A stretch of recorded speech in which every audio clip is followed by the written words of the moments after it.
A mother's love, a son's distance, a journey into shadows. The sleek black limousine cut through the streets of Manhattan, its glossy exterior reflecting the city lights in streaks of gold and silver. Inside, the air was thick with the scent of leather and expensive cologne, yet the atmosphere between its two occupants was anything but warm. Nathaniel Nate Whitmore, a self-made millionaire in his early 30s, sat in the back seat, his posture rigid, fingers flying across the screen of his tablet. Every movement was precise, calculated.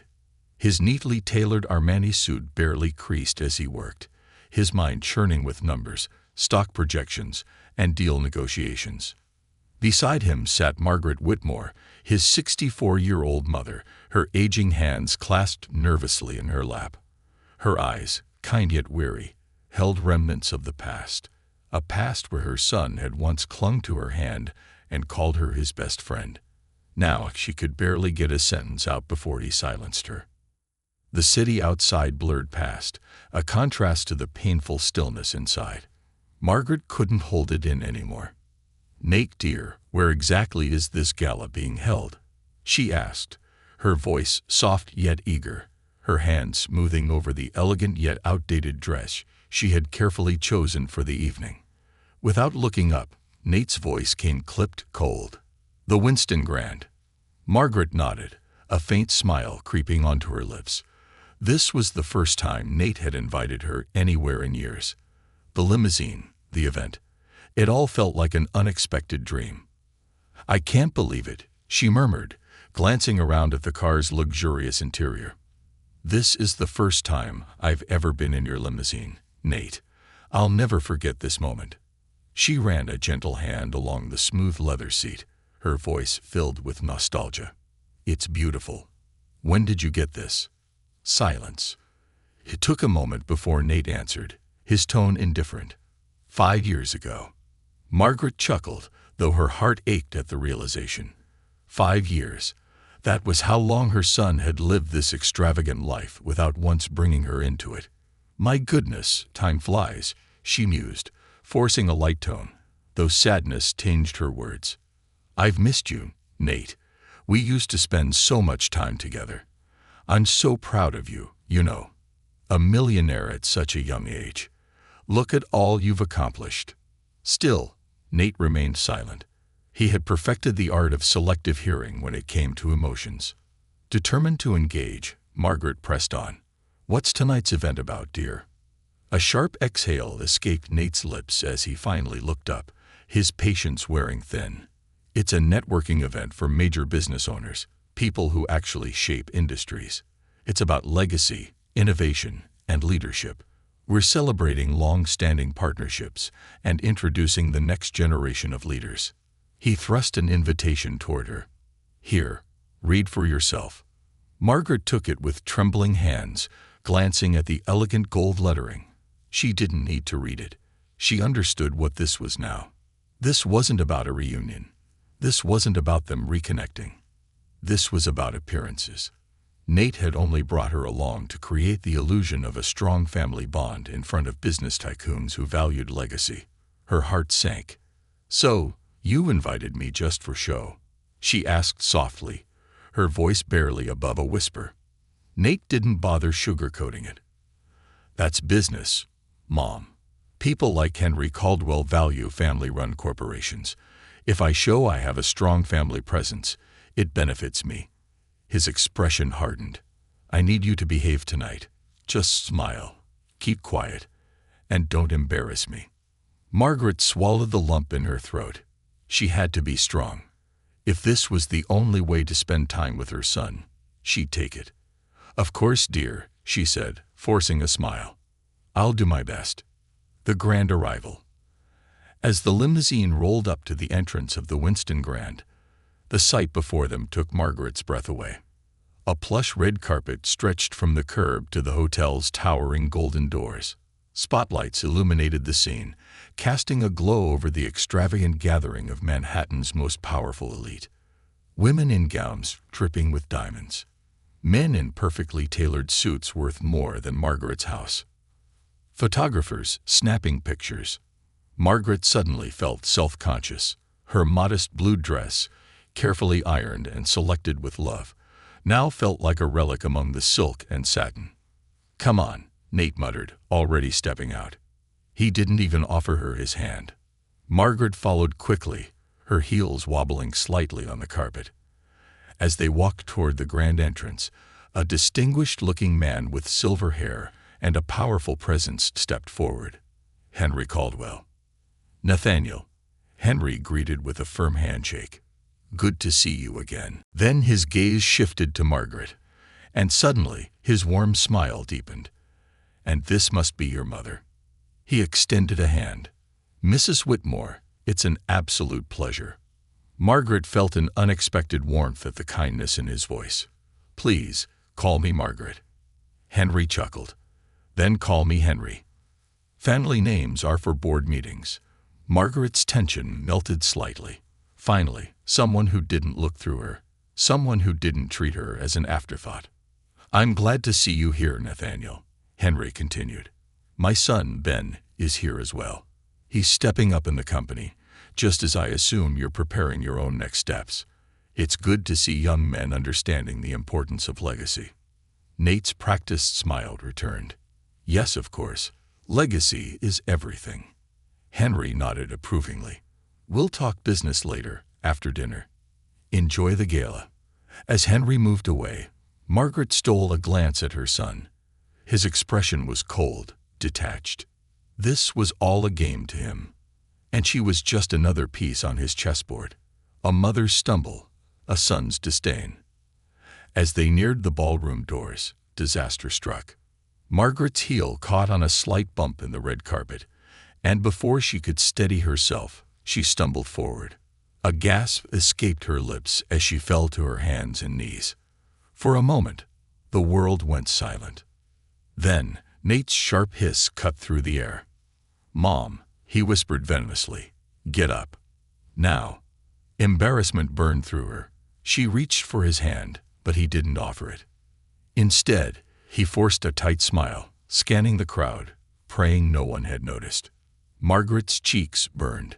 She had hoped to make him proud. Instead, she had only confirmed his worst fears. She was a liability. As she dusted herself off and straightened, her son's next words hit her harder than any fall ever could. "Try not to embarrass me again." Margaret bit her lip, holding back tears. She had promised herself she would make him proud tonight. She had already failed. The unforgivable act. The grand ballroom. A stage for success and shame. The Winston Grand Ballroom was breathtaking, a masterpiece of elegance and wealth. Crystal chandeliers hung from a vaulted ceiling, casting golden light over the tables dressed in pristine white linens. Classical music played softly in the background as the city's wealthiest and most powerful mingled, their laughter and hushed conversations filling the air. Margaret Whitmore stepped inside, her hands trembling at her sides. She felt small. It wasn't just the extravagance of the room that overwhelmed her. It was the realization that she didn't belong here. Nate strode ahead, his confidence unshaken, his gaze fixed on his targets, the influential businessmen and investors who could take his empire to the next level. Margaret hurried after him, feeling like an afterthought. She wanted to belong. She wanted to make her son proud. But deep down, she knew the truth. Nate hadn't invited her because he wanted her here. He had invited her because he needed her to be here. For show, for business, for image. Margaret swallowed hard, trying to push aside her feelings. Tonight wasn't about her. It was about Nate's success. She would do everything in her power to ensure she didn't let him down. An unspoken warning. A waitress approached their table with the grace of a dancer, carrying a tray of fine wine. "Would you like a glass, ma'am?" she asked, her voice polite, professional. Margaret hesitated. She hadn't had wine in years. But Nate was already taking his glass, his expression unreadable. "Read for her," he said coldly, not even looking at his mother. Margaret nodded silently as the waitress poured the deep crimson liquid into a delicate crystal glass. She lifted it carefully, the weight of it unfamiliar in her hands. Mom. Nate's voice cut through the chatter around them like a blade, low and dangerously sharp. She froze. Don't mess this up. Margaret looked at him, confused. Mess what up? She whispered, keeping her voice low. Nate leaned in slightly, his polished businessman smile never faltering as he spoke through clenched teeth. Henry Caldwell is sitting across the room. He's watching. That means tonight, you are not my mother. You are an extension of my business. Margaret swallowed, feeling her chest tighten. Nate's words were calculated, precise, meant to remind her of her place. No mistakes, he warned. She gave a small nod, gripping the glass a little tighter. She wouldn't embarrass him. She couldn't. A moment of shame. The evening progressed, and Margaret did everything she could to be perfect. She smiled at the right moments. She nodded when people spoke. She laughed when the jokes were made. She played the role Nate had assigned to her, the quiet, supportive mother of a successful businessman. But as she sat, listening to the endless conversations of wealth and power, she felt something break inside her. She was a guest in her own son's world. She wasn't needed. She was just a piece in the background. Her fingers trembled slightly as she reached for her glass. Just one sip, she told herself, just to steady her nerves. She lifted the wine to her lips, taking the smallest sip. And then, the worst thing imaginable happened. The glass slipped. Time seemed to slow as the deep red liquid spilled over the pristine tablecloth, splattering like blood across the white linen. A horrified gasp escaped Margaret's lips. Everything stopped. The chatter around them, the laughter, it all faded into silence. For a brief moment, there was nothing but stillness. And then, the slap. It happened so fast, Margaret barely registered the sting until it burned. Nate's palm, striking her cheek. The sharp crack of it echoed in her ears, louder than the chatter, louder than the music, louder than the sound of her own heartbeat. The entire table fell silent. Margaret's breath caught in her throat. Her cheek burned from the impact, but her heart burned more. Her own son had struck her. In public. In front of everyone. You are an embarrassment, Nate hissed, his voice low and furious. Margaret's eyes blurred with tears, her hands gripping the tablecloth, willing herself not to cry. People were staring. She knew they were staring. But Nate didn't care. He simply sat back, adjusting his cufflinks as if nothing had happened. The conversations resumed around them, hesitant at first, then slowly returning to normal. Margaret wished she could disappear. Her hands trembled as she reached for her napkin, dabbing at the stain, as if she could erase the moment. Her heart pounded in her chest, but she didn't move. She didn't speak. She didn't even lift her gaze. She just sat there, her world shattered, and pretended nothing had happened. The witness.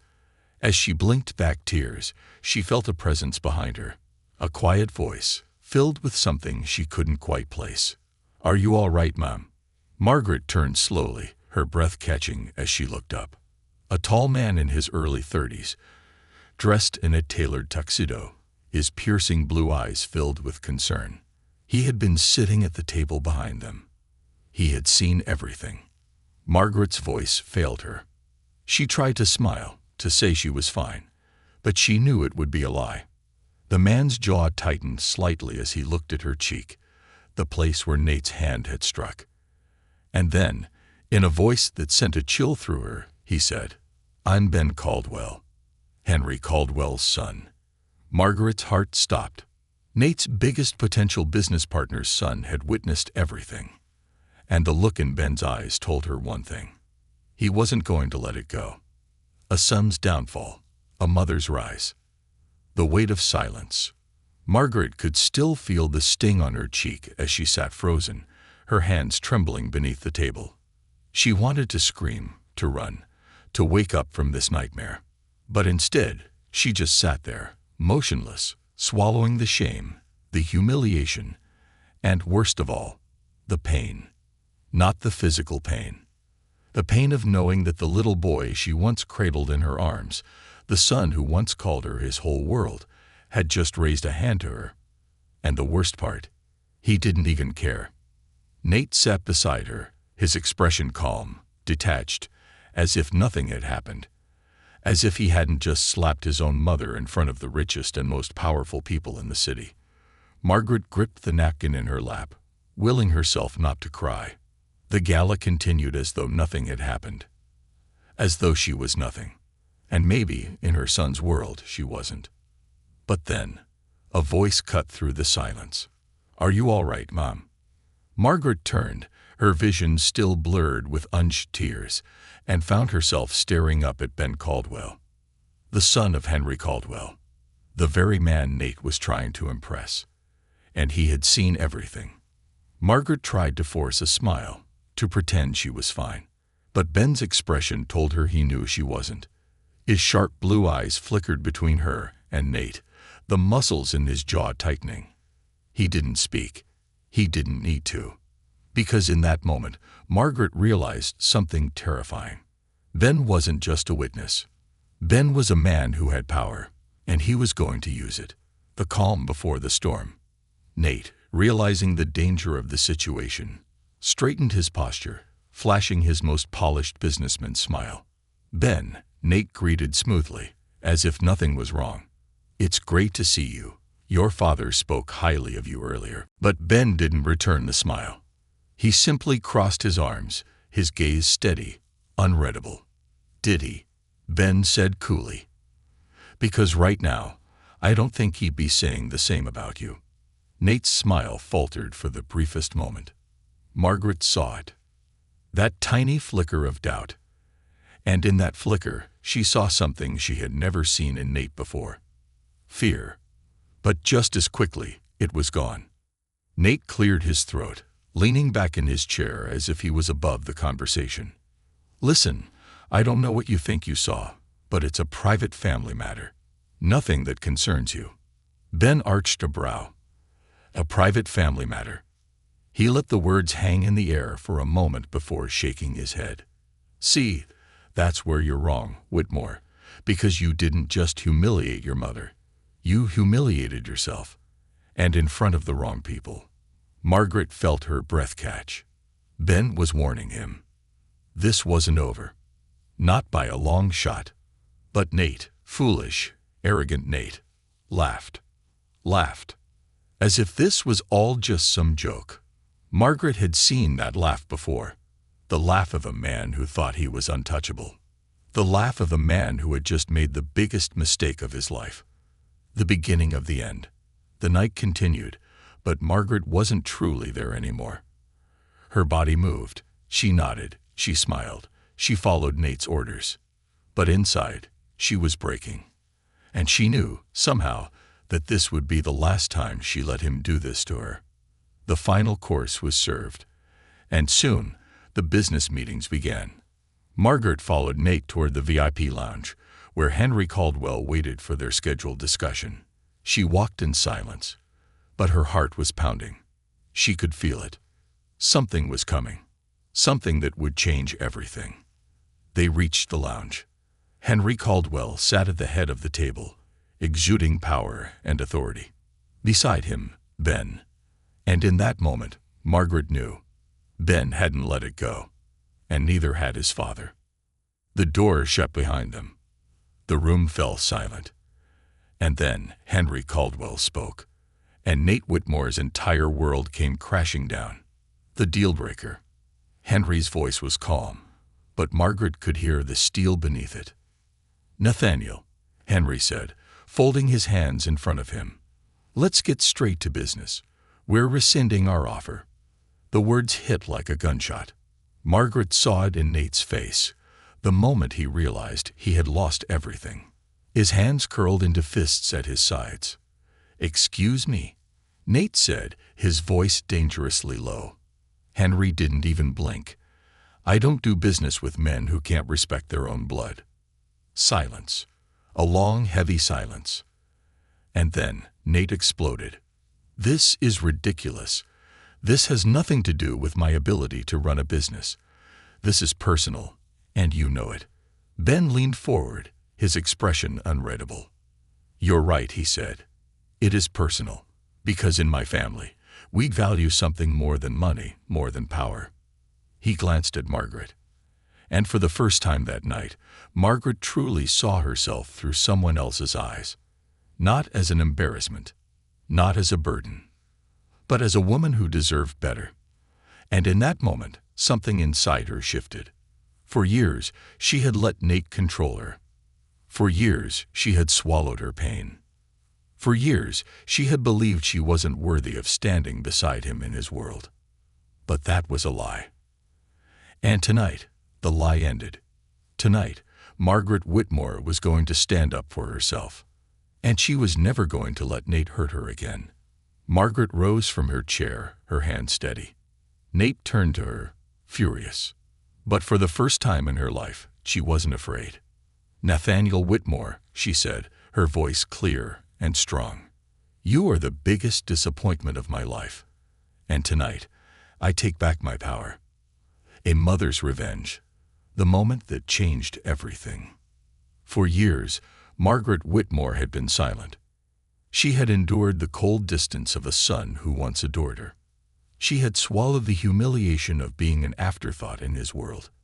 She had convinced herself that she was weak, that she had no place in his business, his success, or his life. But tonight was the night everything changed. Margaret stood in the VIP lounge of the Winston Grand, her hand steady, her heart pounding, her voice clear and unwavering. She felt Nate's eyes on her, sharp with rage and disbelief. But for the first time, she didn't shrink beneath his gaze. She met it head-on. "Nathaniel Whitmore," she said slowly, deliberately, "you are the biggest disappointment of my life. And tonight, I take back my power." A stunned silence filled the room. Henry Caldwell sat back in his chair, a small, knowing smile on his face. Then Caldwell watched, his piercing blue eyes unreadable. And Nate. Nate looked like he had just been struck. His jaw clenched, his hands balled into tight fists, his carefully constructed mask of control cracking right in front of her. "Mom," he hissed, his voice dangerously low. "Sit down." But Margaret didn't sit. She didn't even blink. "No." The single word cut through the air like a blade. Nate's eyes darkened with anger. "What the hell do you think you're doing?" he demanded, his voice barely above a whisper. Margaret lifted her chin. For the first time in her life, she saw him for what he really was. Not a powerful businessman. Not a brilliant entrepreneur. Not a son she had failed. Just a scared little boy who thought his wealth made him untouchable. And he was about to learn just how wrong he was. The business that wasn't his to own. Margaret turned to Henry Caldwell, who watched the scene with the quiet amusement of a man who had already won. "Mr. Caldwell," she said, her voice steady, "I would like to discuss my late husband's company, because I have just realized something tonight." Henry nodded slowly, gesturing for her to continue. Margaret took a breath. And then she spoke the truth she had been too blind to see for years. "I never handed over my shares to Nathaniel." The room froze. Even Ben's eyes flickered with surprise. But Nate turned white. "Mom," he said through gritted teeth, "don't start this." But Margaret didn't stop. She turned to Henry, addressing him as if Nate wasn't even in the room. "Years ago, after my husband's passing, my son told me that I was incapable of handling the business. He put papers in front of me. He told me I was signing over management control. He never told me I was signing over my ownership."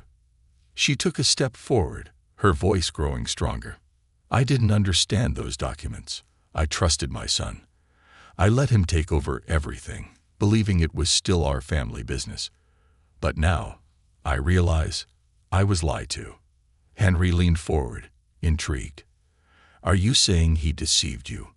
Margaret's throat tightened. Her whole body screamed to protect Nate. But he hadn't protected her. Not when he ignored her. Not when he belittled her.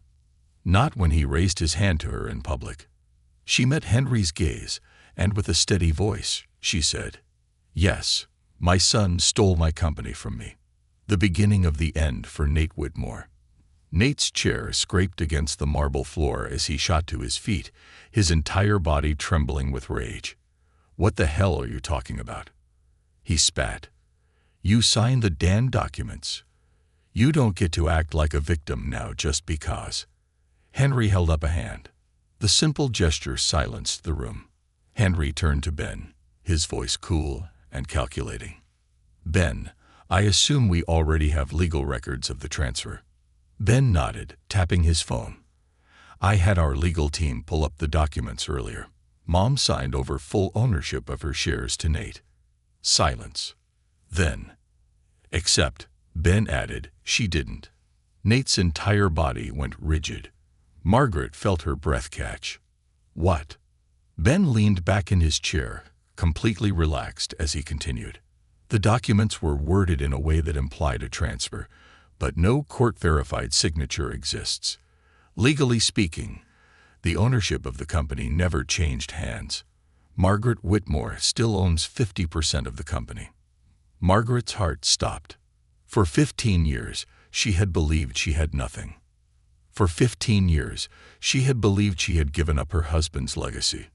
But now she realized she had the power to take back everything Nate had stolen from her. And she was going to use it. The power shift. Henry Caldwell exhaled, a small, satisfied smile tugging at his lips. Well, Nathaniel, he said, it looks like you've been running a company that was never entirely yours to begin with. Nate was shaking. His hands curled into fists, his entire body vibrating with a rage Margaret had never seen before. This is a joke, he hissed. You think you can take this from me? Everything I've built. Margaret stepped forward. And for the first time, she spoke to him not as a mother begging for his love, but as an equal. You didn't build this, Nathaniel. Her voice was soft, but it cut through him like a knife. Your father built this, and I let you run it because I believed you were worthy of it. She took another step, her gaze unyielding. But you've proven to me, to Mr. Caldwell, and to everyone at that gala tonight that you are not. The final blow landed. Nate flinched, as if the weight of her words had physically struck him. Henry Caldwell stood, adjusting his cufflinks. Margaret, he said, offering his hand, if you're looking for a new business partner, I'd be honored to work with you. I think it's time for this company to return to its rightful owner. Margaret looked at Henry, then at Ben. Then, finally, at Nate, her son, the boy she had raised, the man she no longer recognized. And then she took Henry's hand. Let's do business, Mr. Caldwell. The tables have turned. Margaret felt the power shift in the room. For years, she had let Nate dictate her place in his world. For years, she had believed she was nothing without him. But now she knew the truth. She owned half of everything he had built, and he had no idea how to fight her. Henry Caldwell's handshake felt like a contract written in fire. As their hands parted, Margaret turned to her son, her eyes steady, her voice unwavering. Nathaniel, she said slowly, effective immediately, I am taking back my rightful place in Whitmore Enterprises. The color drained from Nate's face. You can't be serious, he spat, his voice shaking. Oh, I am, she replied. And if you have any intelligence left, you'll realize that you have two choices. Nate's jaw clenched, his breath shallow, uneven. Margaret raised a hand, counting off his options on her fingers. 1, she said smoothly. You step down as CEO, and I take over. Nate's eyes flashed with pure hatred. Never. Margaret smiled. Then you'll love option 2. She leaned in, her voice lowering to a whisper. I drag your name through the mud, expose the fraudulent contracts you tricked me into signing, and file a lawsuit so big, Whitmore Enterprises will collapse under the weight of its own corruption. Nate stared at her, his lips slightly parted. For the first time in his life, he was afraid of his mother. She wasn't begging. She wasn't crying. She wasn't waiting for his approval. She was giving him an ultimatum, and he had no way out. Ben Caldwell steps in. A tense silence filled the air. Ben Caldwell, who had been quiet until now, finally spoke. "I think you should listen to her, Nathaniel." Nate's head snapped toward him, his eyes burning. "You think you know my company better than I do," he growled. Ben didn't flinch. "I don't have to," he said simply. "I know character when I see it, and from where I'm standing, the only person fit to lead Whitmore Enterprises is the woman you've spent your life trying to erase." Nate opened his mouth to respond, but Ben wasn't finished. "You're not half the businessman you think you are, Whitmore. You're just a spoiled child who got lucky." The words landed like a punch to the gut. Margaret watched as Nate's hands shook. He had never been spoken to like this before. Not by a business rival, not by an equal, and certainly not in front of his mother. Ben turned to Margaret, offering a small nod. "Mrs. Whitmore, my father, and I stand by our deal. We will move forward with Whitmore Enterprises, but only with you." Henry Caldwell gave a slow, approving nod. "If Nathaniel has any business sense left in him, he'll step aside and let you take charge. Otherwise, this partnership is over." Margaret's stomach tightened. This was it. The moment of reckoning. Would Nate surrender his empire to her? Or would he burn everything to the ground just to spite her? The storm before the fall. Nate exploded. He shoved his chair back so hard it scraped against the marble floor, nearly toppling over. "You want the company," he spat, eyes blazing. "Fine. Take it." Margaret's breath caught. Was he actually giving up? "But I promise you this," Nate continued, his voice venomous. "You will destroy everything I built. You have no idea how to run a company. You'll come crawling back to me in a month, begging me to fix your mess." Margaret didn't blink. She didn't flinch. She smiled. "We'll see about that."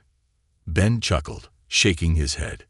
"You really don't get it, do you?" he said, amusement lacing his tone. "You're not the one in control anymore." Nate's chest rose and fell rapidly. His carefully constructed world was falling apart right in front of him. And the worst part, it wasn't being taken by a business rival, or by bad investments. It was being taken by the one person he had underestimated the most, his mother. Margaret picked up a pen from the table, twirling it between her fingers. Then, slowly, she placed it down in front of Nate. "Sign the papers, Nathaniel." Nate stared at the documents. A legal agreement drawn up on the spot by Henry Caldwell's team, stating that he was stepping down as CEO. He was trapped. If he refused, Margaret would take him to court and ruin him. If he signed, he was admitting defeat. His legacy, his power, his reputation, all of it was slipping through his fingers. His hands curled into fists. His teeth clenched so tightly, his jaw twitched. Then, with pure, unfiltered hatred in his eyes, Nathaniel Whitmore signed the papers. The end of an empire. The moment the ink dried, Margaret felt a weight lift from her shoulders. It was done. Nathaniel Whitmore was no longer CEO. The company belonged to her again. Nate shoved the pen away, his breathing ragged, his face contorted with fury. He looked at his mother like she was a stranger, like she was the enemy. And in a way, she was. "I hope you're happy," he muttered bitterly. "You just destroyed everything." Margaret tilted her head. Then she smiled. "No, Nathaniel." Her voice was calm, unshaken. "I just saved everything you were too blind to value." With that, Margaret stood, smoothing down her dress. She turned to Henry Caldwell, extending her hand. Henry shook it. "It will be an honor to do business with you, Mrs. Whitmore." Then Caldwell grinned, shaking his head in admiration. "That," he said, looking at Margaret, "was the most satisfying thing I've ever witnessed." Margaret laughed softly. For the first time in years, she felt free. And as she walked out of the VIP lounge, her head held high. She knew one thing for certain. Nathaniel Whitmore had fallen. And Margaret Whitmore. She had finally risen. The fall of a king. The weight of defeat. The moment Nate's signature hit the page, his empire, his entire world, began to crumble. The VIP lounge was silent, except for the soft rustle of papers as Margaret gathered the documents, her movements steady, confident, unstoppable. For the first time in his life, Nathaniel Whitmore had lost. And the person who took everything from him. His own mother. He had spent years controlling her, belittling her, pushing her into the shadows of his life. And yet, in a matter of minutes, she had flipped the script. She had taken everything. And she wasn't done yet. As Margaret stood, smoothing out her dress, she turned to Henry Caldwell and Ben. "Shall we make the announcement?" Nate's head snapped up. "What?" Margaret's smile didn't waver. "Oh, did you think this would stay a secret, Nathaniel?" She stepped forward, placing a gentle hand on the back of his chair, not as a mother comforting her son, but as a victor standing over the ruins of a fallen enemy.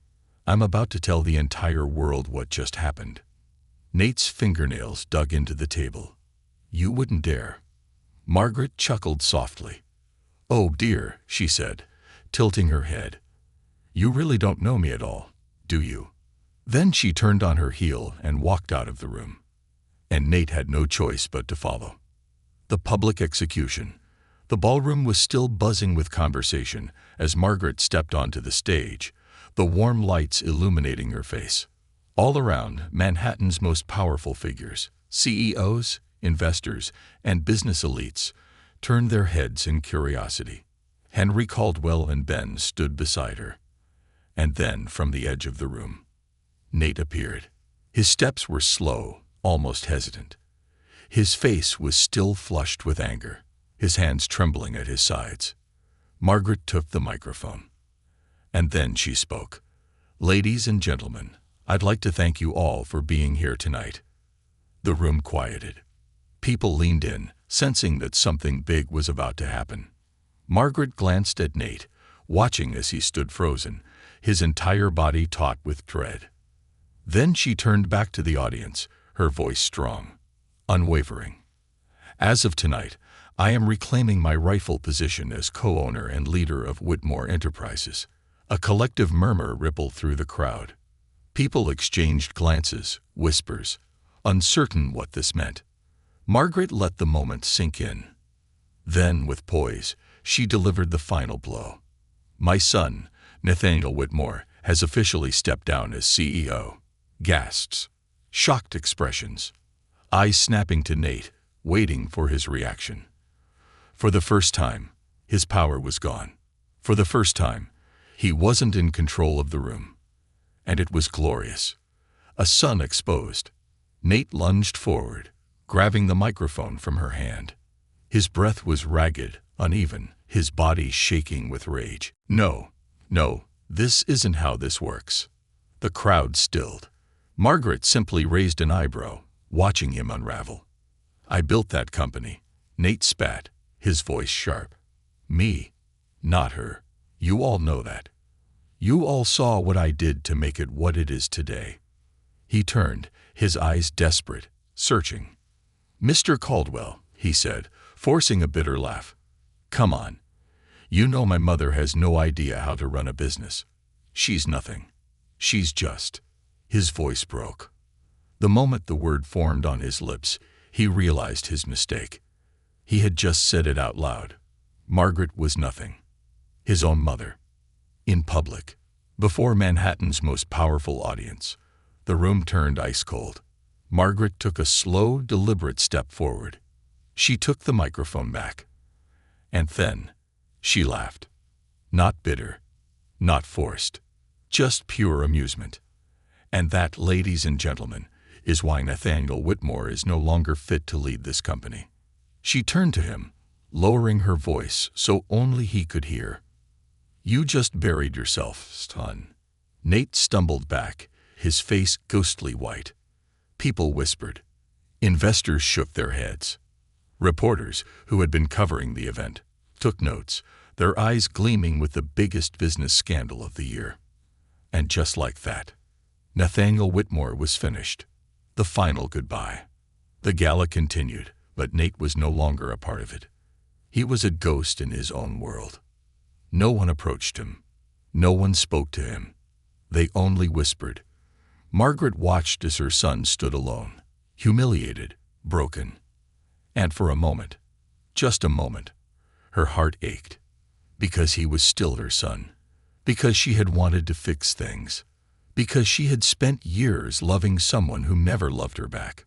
But then she remembered. The slap. The years of neglect. The way he had used her, erased her, belittled her. And the pain disappeared. Margaret walked up to him, one last time. She placed a gentle hand on his shoulder. And as he looked at her, his eyes hollow, lost, she whispered, "Goodbye, Nathaniel." Then she walked away, and she never looked back. The end of a tyrant, the rise of a queen. The next morning, the headlines were everywhere. Fall from QRAC.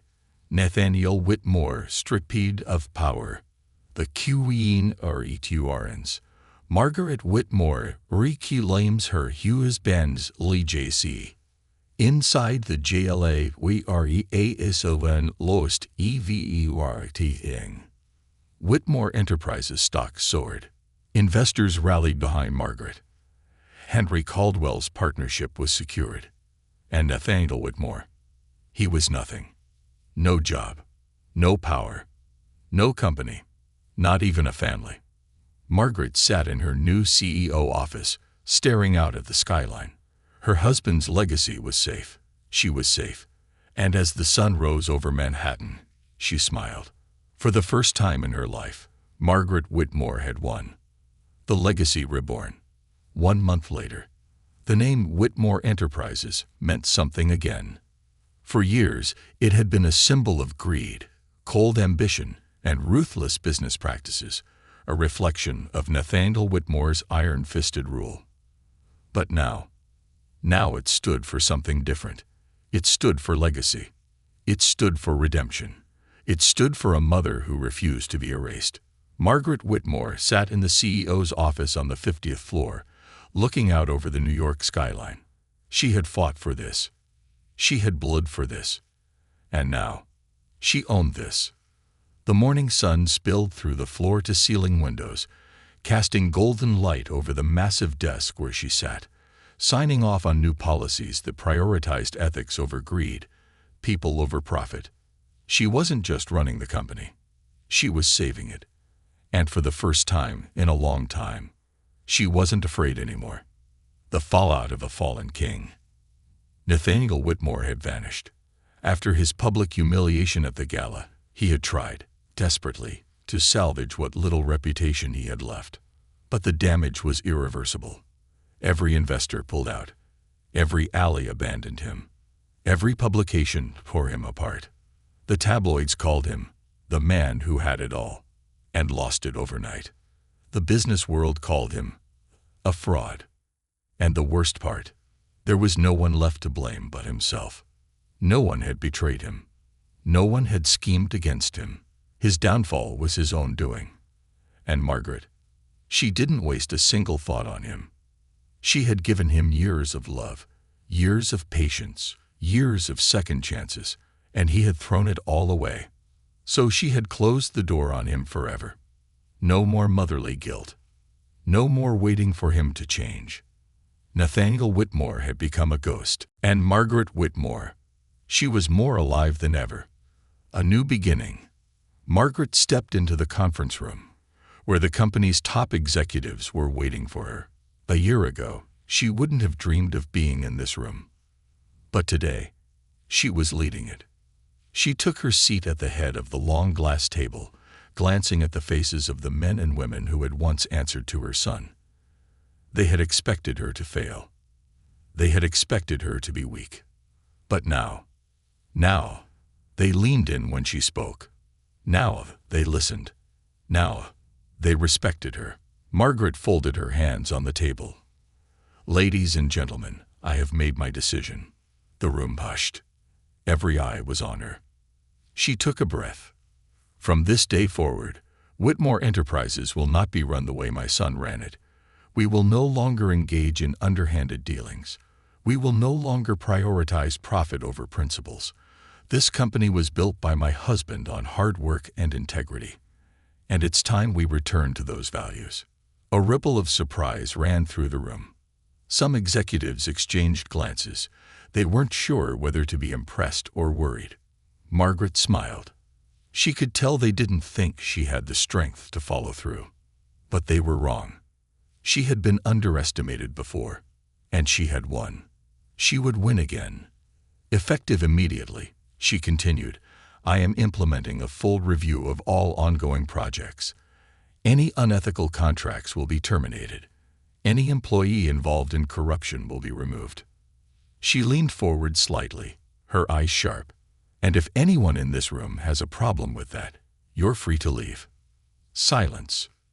Then, one of the executives, a man who had worked under Nathaniel, cleared his throat. "Mrs. Whitmore," he said cautiously, "are you sure this is the right move? Changing the company's entire strategy cold." Margaret cut him off with a single glance. "Are you questioning my authority?" she asked, her voice deceptively soft. The man swallowed hard. "No, Mom." Margaret smiled. "Good. Then let's get to work." And just like that, Whitmore Enterprises was reborn. Then Caldwell's offer. As the meeting ended, Margaret stepped out into the hallway, letting out a long breath. She had spent years feeling invisible. But today, she had walked into a room full of powerful businessmen and commanded respect. She had won. She had beaten her son at his own game. And as she made her way back to her office, she found someone waiting for her. Ben Caldwell, standing near the window, hands in his pockets, watching the city below. Margaret raised an eyebrow. "Ben," she greeted, amused. "To what do I owe the pleasure?" Ben turned, his blue eyes glinting with something unreadable. "I just came to see how you're handling being the new queen of Whitmore Enterprises." Margaret laughed softly. "Better than expected," she admitted. Ben nodded, then took a step closer. "I have a proposition for you." Margaret tilted her head. "Oh." Ben reached into his pocket, pulling out a folder. "My father and I are looking to expand our real estate developments into new markets. We want Whitmore Enterprises as our partner." Margaret took the folder, flipping through the detailed plans, contracts, and financial projections. It was a massive deal, a game changer. She glanced up at him. "And what makes you think I'll agree?" Ben smirked. "Because you're smarter than your son ever was, and because you know a golden opportunity when you see one." Margaret closed the folder. He was right. She extended her hand. "Let's build something great, Mr. Caldwell." Ben grinned. "It's Ben." They shook hands. And just like that, Margaret Whitmore sealed the biggest deal of her career. The final chapter. That evening, Margaret stood in her penthouse apartment, sipping a glass of wine, looking out over the city. Her city. A month ago, she had been a forgotten woman. Today, she was a powerhouse. Her company was thriving. Her legacy was intact. And as for Nathaniel, well, she had stopped thinking about him. Because for the first time in her life, she had finally put herself first. And it felt damn good. She raised her glass to the skyline. To new beginnings. And as she took a slow sip, she smiled. Because the old Margaret Whitmore was gone. And the new Margaret Whitmore, she was just getting started.